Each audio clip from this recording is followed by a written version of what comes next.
रणवीर सिंह को क्यों चुना अपना नया डॉन? क्यों फिल्म मेकर ने शाहरुख खान को किया रणवीर से replace in Don's third installment? खुद फरहान अख्तर ने दिया है इन सवालों का जवाब।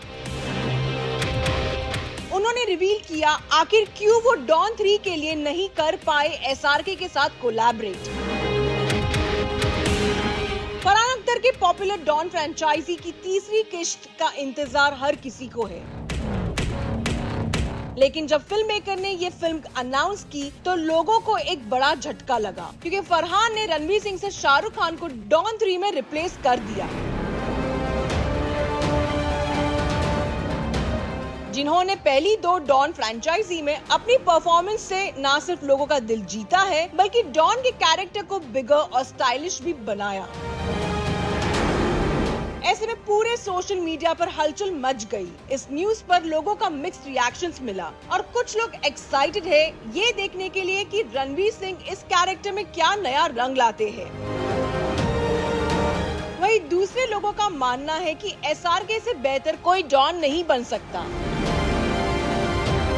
और अब एक्टर डायरेक्टर फरहान अख्तर ने खुलासा किया है उन्होंने रणवीर को डॉन की तीसरी इंस्टॉलमेंट के लिए कास्ट क्यों किया। एक पॉडकास्ट पर फरहान अख्तर ने कहा कि डॉन 3 की स्क्रिप्ट को नेक्स्ट जनरेशन एक्टर की जरूरत थी, लाइक रणवीर, और उन्होंने एक्टर को प्रेज करते हुए उन्हें चार्मिंग, मिस्चीवियस और एनर्जेटिक बताया। फरहान का मानना है कि रणवीर ने अब तक ऐसा कैरेक्टर नहीं प्ले किया है जैसा वो डॉन 3 में करेंगे।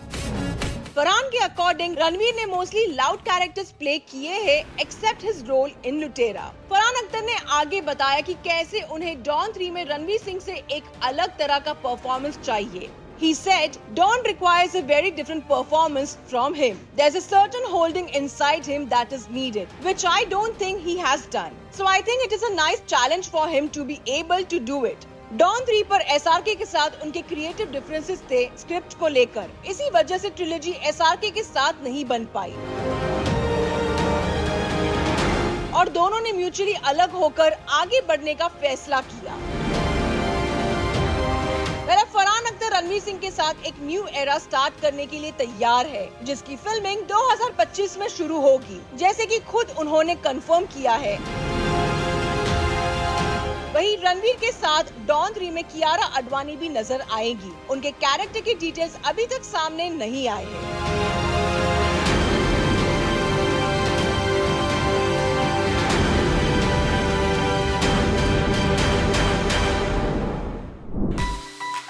दीपिका पादुकोण और रणवीर सिंह के घर क्या बेबी बॉय का होगा जन्म?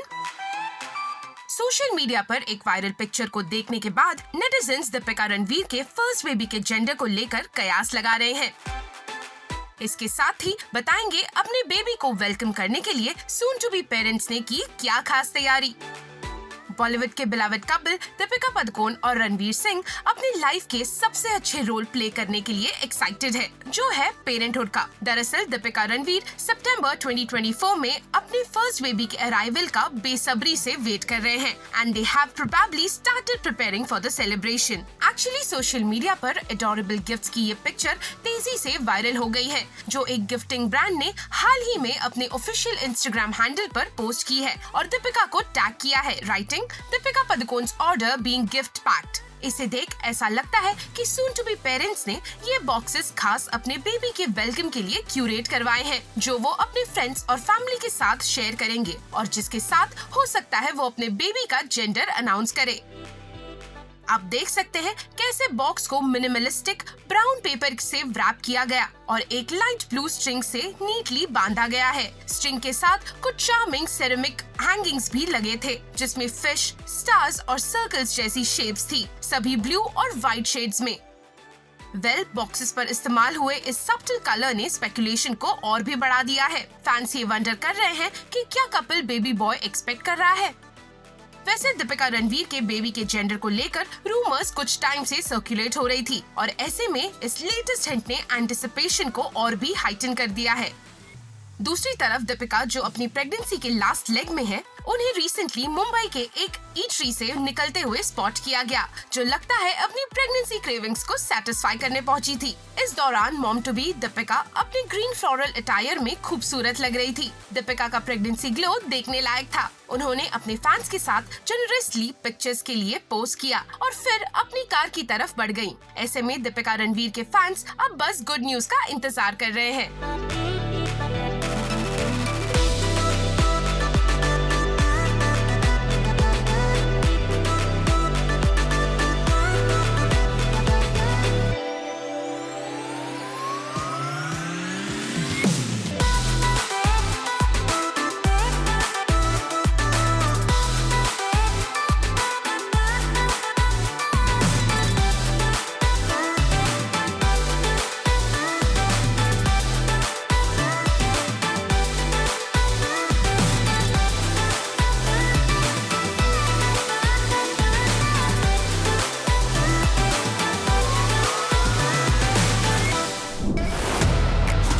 किया था तापसी पन्नू को मथाइस बो से सावधान रहने के लिए वॉर्न।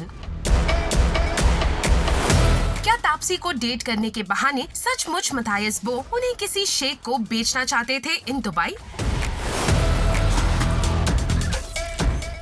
तापसी ने किया कुछ बेहद हैरान कर देने वाला खुलासा।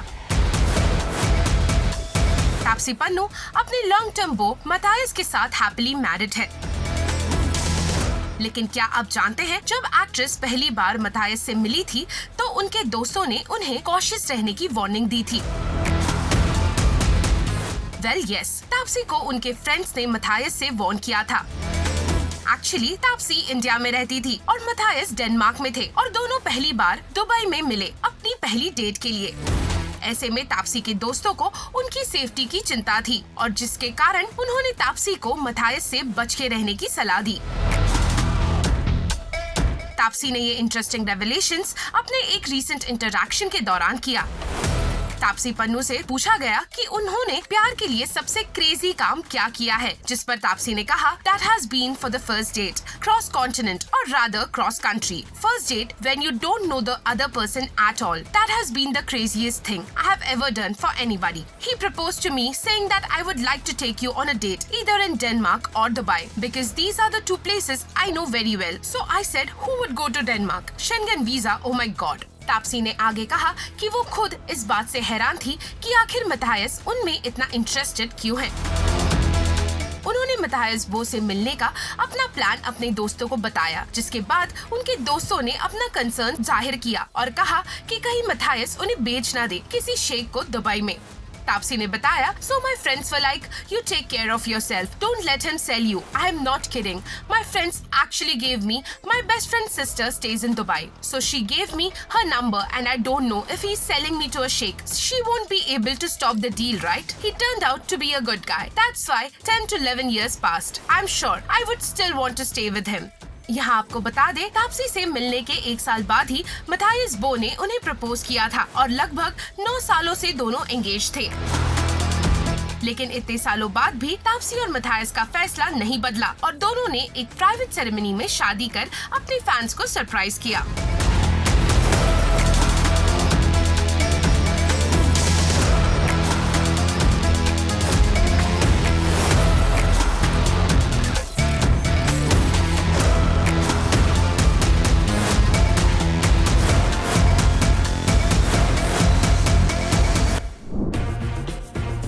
संजय दत्त ने फाइनली उन रूमर्स पर अपना रिएक्शन दिया है जिसमें कहा गया था कि उनका यूके वीजा कैंसिल कर दिया गया है।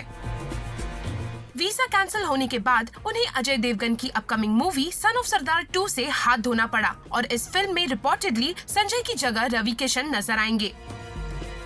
अब संजय दत्त ने अपना वीजा कैंसिल होने पर पहली बार अपनी नाराजगी जाहिर की। उन्होंने कहा, ये कोई कैसे कर सकता है।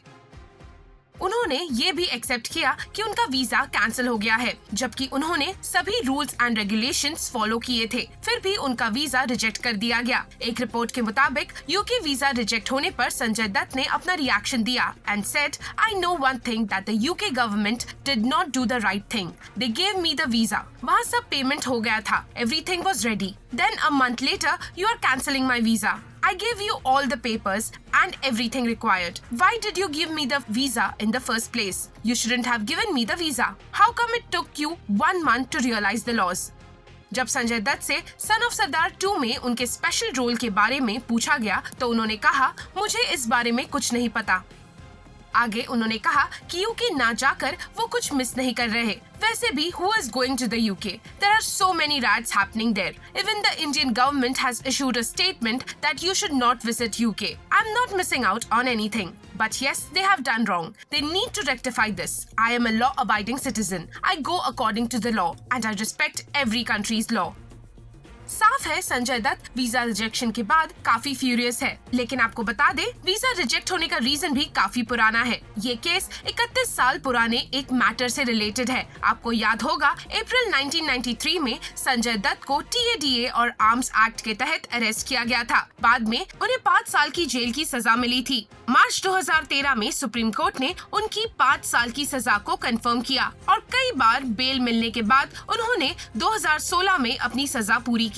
उस टाइम संजय दत्त के कहीं भी बाहर जाने पर रिस्ट्रिक्शंस थे और तभी से उनका वीजा इश्यूज होना स्टार्ट हुआ था, जिसके बाद उन्होंने कई बार यूके वीजा के लिए अप्लाई किया।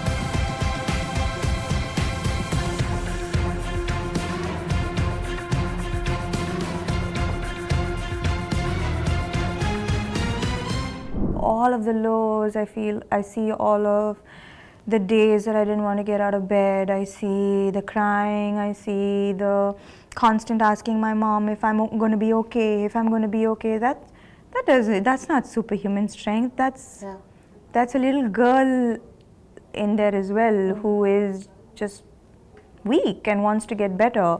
But I think that also it's important to understand that those moments pass. Samantha Ruth Prabhu ने कुछ वक्त पहले जूम के साथ एक्सक्लूसिव इंटरैक्शन में नागा चैतन्य के साथ हुए अपने ब्रेकअप फेज को इस अंदाज में फैंस को बताया था। समांथा ने कहा था कि उनके लिए ये फेज आसान नहीं था, लेकिन उन्होंने मूव ऑन करने की कोशिश की। All of the lows, I see all of the days that I didn't want to get out of bed. I see the crying, I see the constant asking my mom if I'm going to be okay, if I'm going to be okay. That's not superhuman strength. That's a little girl in there as well who is just weak and wants to get better. But I think that also it's important to understand that those moments pass. Now it seems both Samantha और नागा चैतन्य अब move on कर चुके हैं। हाल ही में नागा चैतन्य ने अपनी rumoured girlfriend Sobhita Dhulipala से engagement की और खुद नागा चैतन्य के डैड ने इनकी इमेज को सोशल मीडिया पर शेयर करके फैंस को इस बात की जानकारी दी। वैसे नागा और समांथा ने म्यूचुअली अलग होने का फैसला किया था, लेकिन सोशल मीडिया पर इनकी ट्रोलिंग जिस हिसाब से हुई थी वो सबको याद ही है। But all's well that ends well. Naga Chaitanya और समांथा दोनों ही मूव ऑन कर चुके हैं इन देयर लाइफ।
और राज्यसभा मेंबर जया बच्चन पार्लियामेंट में अपने बयानों को लेकर बना रही हैं हेडलाइन। और एक बार फिर वाइस प्रेसिडेंट जयदीप धनखड़ के साथ हुई उनकी बहस सोशल मीडिया पर ट्रेंड कर रही है। इस बार ऐसा क्या बोल दिया जया बच्चन ने? राज्यसभा में फ्राइडे को जया बच्चन और सभापति जगदीप धनखड़ के बीच काफी तीखा एक्सचेंज हुआ। धनखड़ ने जया बच्चन पर नाराजगी जाहिर करते हुए पूछा कि राज्यसभा की एक सीनियर मेंबर होने के नाते क्या आपके पास चेयर की डिसरिस्पेक्ट करने का लाइसेंस है? दरअसल जया बच्चन ने राज्यसभा के चेयरपर्सन जगदीप धनखड़ की टोन पर अपनी नाराजगी जताई थी। इस पर चेयरपर्सन ने नाराजगी जताते हुए कहा, मेरी टोन, मेरी भाषा और मेरे टेम्पर पर बात हो रही है, पर मैं किसी और की स्क्रिप्ट पर नहीं चलता। मेरे पास अपनी खुद की स्क्रिप्ट है। जया बच्चन ने जयदीप धनखड़ से कहा था, सर मैं जया अमिताभ बच्चन ये बोलना चाहती हूँ, मैं कलाकार हूँ, बॉडी लैंग्वेज समझती हूँ, एक्सप्रेशन समझती हूँ, और सर मुझे माफ़ करिएगा मगर आपका टोन जो है is not accept, we are colleagues sir. Jaya Bachchan की इस बात पर नाराज होते हुए चेयरपर्सन ने कहा, You have earned a great reputation. You have earned a great reputation. You know, an actor is subject to the director. You have not seen what I see from here. Every day, I don't want to repeat. I don't want schooling. I am a person who has gone out of the way. And you say, my tone? No, she's given to you. No, you don't applaud now. No, enough of it. Enough of it. No, enough of it. You can't have it. You may be anybody. You may be a celebrity. You have to understand the decorum. No, nothing doing, nothing. ये बहस इतनी बढ़ गई कि opposition party के member walkout करके चले गए और जया बच्चन ने राज्यसभा से बाहर आकर मीडिया से बात करते हुए कहा कि उन्हें राज्यसभा चेयरपर्सन जयदीप से इस मामले में अपॉलजी चाहिए।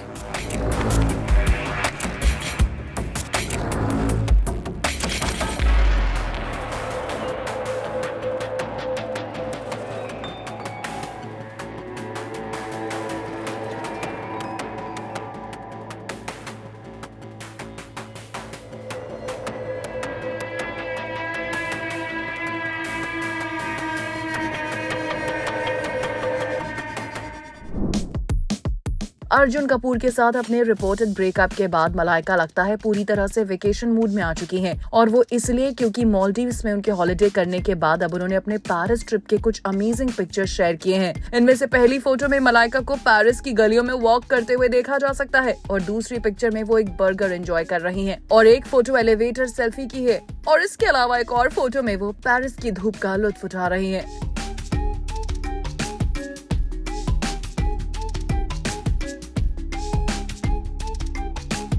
बोल्ड एंड बिंदास पूनम पांडे एक बार फिर एक्शन में आ गए हैं और इसकी ग्लिम्स उन्होंने अपने इंस्टाग्राम अकाउंट के जरिए फैंस को दी, जिसमें व्हाइट कलर के आउटफिट में पूनम का सल्ट्री अंदाज आया नजर। अपने इस पोस्ट के साथ उन्होंने कैप्शन में लिखा, feeling like a Bond girl today, fierce, glamorous and ready for action. Shahrukh Khan को रिसेंटली मुंबई एयरपोर्ट पर स्पॉट किया गया जब वो स्विट्जरलैंड के लिए निकल रहे थे। आपको बता दें, SRK 77th लोकर्नो फिल्म फेस्टिवल में प्रेस्टिजियस पार्डो एला कैरियरा एस्कोना लोकर्नो अवार्ड लेने जा रहे हैं। ये अवार्ड सेरेमनी 10 अगस्त 2024 को पियाज़ा ग्रांडे में होगी। ये अवार्ड SRK को ग्लोबल सिनेमा में 3 दशकों से भी ज्यादा लंबी जर्नी और 100 से ज्यादा फिल्मों के लिए दिया जा रहा है। इसके साथ ही 11 अगस्त को Shahrukh Khan cinema Grand Rex में एक पब्लिक कॉन्वर्सेशन में हिस्सा लेंगे। यही नहीं, ओवरवेलमिंग डिमांड के कारण इस इवेंट को एक बड़े वेन्यू पर शिफ्ट किया गया है और ये लाइव स्ट्रीम भी किया जाएगा, जिससे दुनिया भर के फैंस अपने फेवरेट आइकन को सुन सकेंगे। वहीं फेस्टिवल में 10 अगस्त को SRK के ऑनर में एक स्पेशल स्क्रीनिंग होगी, जिसमें उनकी उन परफॉर्मेंसेस को दिखाया जाएगा जो ग्लोबल सिनेमा पर गहरा असर छोड़ चुकी हैं। क्या एनिमल फेम तृप्ति दिमरी बॉलीवुड वेटरन परवीन बाबी के कैरेक्टर में आने वाली है नजर? तृप्ति डिमरी जो अपने जबरदस्त परफॉर्मेंसेस के लिए जानी जाती हैं इन फिल्म्स लाइक कला, लैला मजनू और बुलबुल, रिपोर्टेडली अब परवीन बाबी के आइकॉनिक रोल के लिए डिस्कशंस में है। ये अपकमिंग बायोपिक परवीन बाबी की जिंदगी को एक्सप्लोर करेगी, जो इंडियन सिनेमा की सबसे एनिग्मेटिक फिगर्स में से एक थी, जिनके करियर और पर्सनल लाइफ ने इंडस्ट्री पर गहरा असर छोड़ा है। जबकि इस बायोपिक की डिटेल्स जैसे डायरेक्टर और पूरी कास्ट अभी तक अंडर रैप्स हैं। ये प्रोजेक्ट पहले से ही काफी बस जनरेट कर रहा है। वहीं अगर तृप्ति डिमरी को लीड रोल के लिए ऑफिशियली कास्ट किया जाता है तो ये उनके करियर में एक पिवटल मोमेंट होगा।